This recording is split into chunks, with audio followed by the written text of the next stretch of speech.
Hello, welcome back to my channel. Today we're going to do a song in a different key. We're going to do a song in the key of G.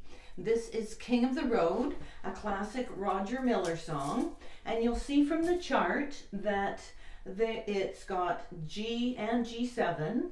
So there's a bunch of things I wanted to talk about in this. When you get down to the line where it goes 8 by 12, a 4-bit room, you've got a G chord and then it goes to G7. Now, if you can't switch to those chords at this point, it's fine to stay on the G chord and then get to the next chord, which is C. So with the key, as I discussed in my video about learning about keys, is that when it's the key of G, you can just check the last chord of the chart and that will generally tell you the key. It's G, so you see that at the bottom. And then G becomes number 1. So that means G is 1, A is 2. We're not using an A chord, we're not using a B chord, that would be 3. But we are using a C chord, that's 4, and then we're using D and D7. So that is also a 1-4-5, but in the key of G. So just a little bit more musical theory as we go along so that you understand a little bit about that. There's about 60% of songs written, I would say, in Western sort of pop and country and rock that use 3 chords of the key, the 1st, the 4th, and the 5th. So it's good to know that, and those are the major chords of the key. You don't need to know those details, but just try and remember that when you hear the word key, and then a letter, that is then designated as the number 1 chord. It's the chord that will be used the most often in the song. So this song gives you a lot of opportunity to do that G chord, of course, which is why I wanted to do this one. A lot of people will know it. And then it also uses a D7. Now it's showing up top that you can do the D7 in this barred way, which is challenging as a beginner, but let's just talk about it so that we don't be afraid of bar chords. You've got the thumb and back like normal. You can just use your finger to go across the entire fretboard, and it's fine to let the first joint of the finger be above there, and then you would press that down like that. But I prefer, and I just marked up this chart, and you can do this to your own chart. I didn't do it in the upload, but you can just do a little bit of arts and crafts. I wrote the alternative way to do the D7 chord here, and then I just circled that with an arrow, and that is in the chord chart in lesson 1. If you've printed that, there is that alternative one, and you'll find that online, the alternative way to play D7. Okay, so we've got, they're counting 1, 2, 3, 4. We've got the G chord. Then we go to C, and it's within those slash marks. So we're going to do 4 counts of G. Then we're going to go to C for 2 beats. And then we're going to use the alternate D7. So I'm using the first finger on the 4th string there.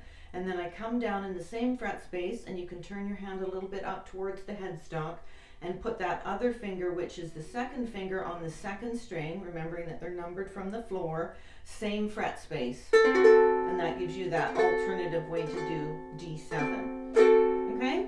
So we're sitting up, we're relaxed, we're enjoying the vibration of our instrument, and we've got the arm coming across here, and remembering that it's challenging action in that you're firm in the forearm holding it, and then having to do 2 different things, which is looseness here. So just get that shaking a bit, going on up and down like you're flicking water, and then get that strum finger sort of ready. And you can use your thumb, you can use all your fingers if you want, and then when you do an up strum, probably just the index. So I was chatting with somebody yesterday who was really struggling with the up strum, and what we discovered is they were trying to sort of touch the fretboard a bit too much. So you want to remember that the strings make good sound when you come across them. You're brushing them, but you're not digging in so much that you want to be like coming in contact with the fretboard. That'll really impede your up strum. And using the flesh on the, not just the very tip like this, you're not on the tip of that with the string, you're sort of using the very front of the finger flesh on the up.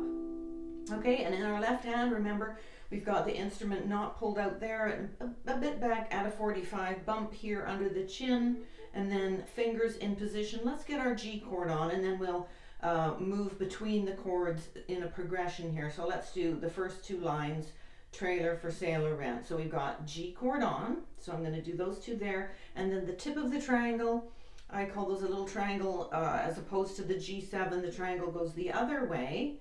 But notice that you're using these two fingers for the G7 chord, and then you use these two to make the G. That's the typical way of forming that chord. So we've got G, then we go down to C. So I'm going to take that finger, remembering that we're not letting go completely until we get the next one on C. Then D7, I'm going to take that one up and do that alternative form. There.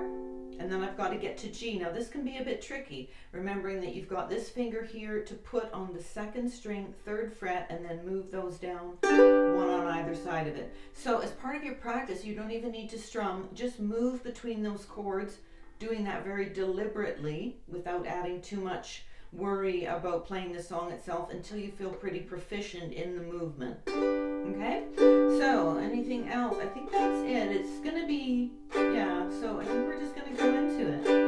So 4 beats here on the G, nice and slow, learning tempo. 1, oh, we didn't do her voice. So C, la, and ear. So listening, relax, sing, la, then the E, la,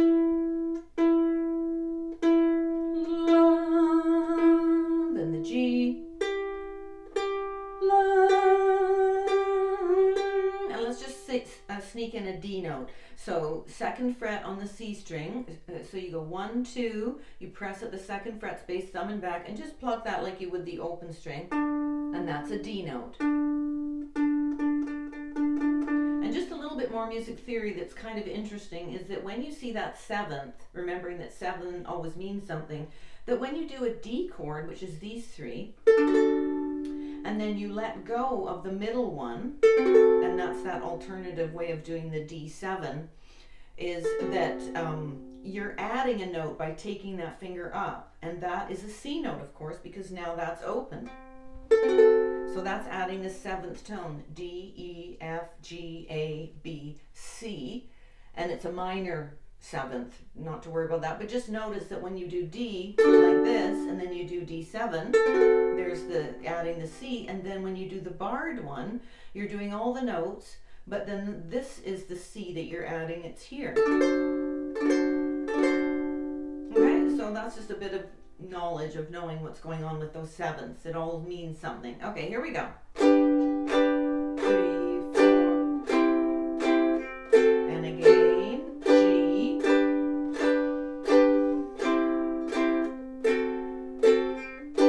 trailer for sale or rent, rooms to let, nice and slow, and change 50 cents.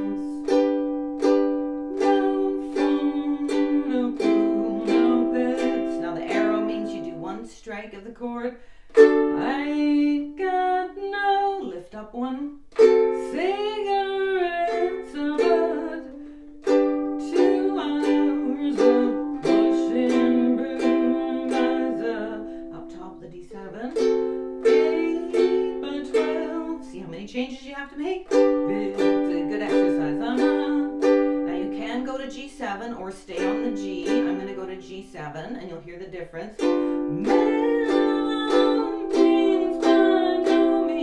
Then the D7 and 2 interesting strikes. King of the road, 3rd boxcar, midnight train, destination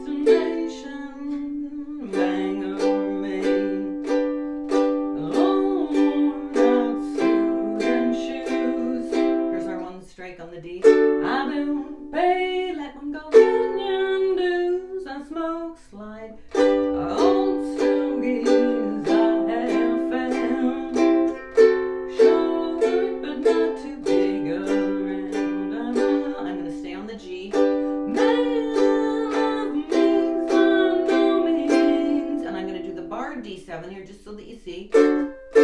King of the road, I know every engineer on every train, all of the children and all their names, every hand up in every town, and every lot that ain't locked. When no one's around, I say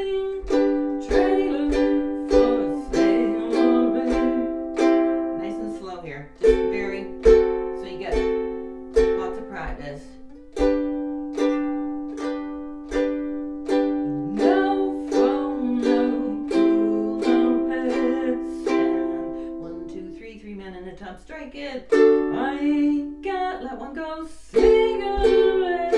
Then I slide that one there and put one on either side of it.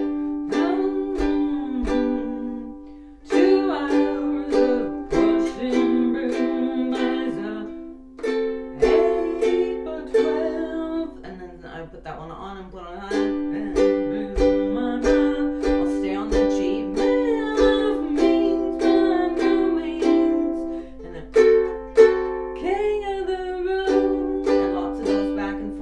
Up, 2, let go, ring finger on and jump down, up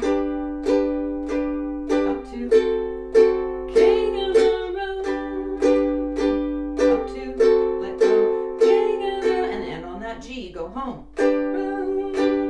So those last 3 lines are a really good practice of going between D7 and G, so I would loop those. And remember, you can always just loop that very first verse because those are the chords that come in the verses after it. So you don't need to do new words, which can end up throwing you off. And you can also just la-la, right? La-la-la-la-la-la-la-la. Here's our change. La-la, stay on G. La-la-la-la-la. And stack, stack, stack. I ain't da-da. Let one go. Plant,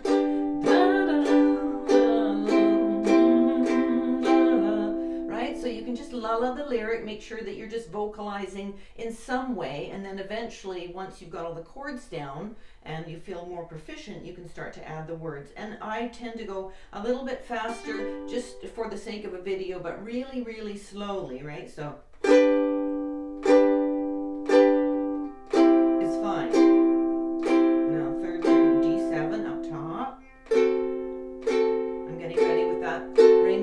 Put it there and jump the other 2. Okay?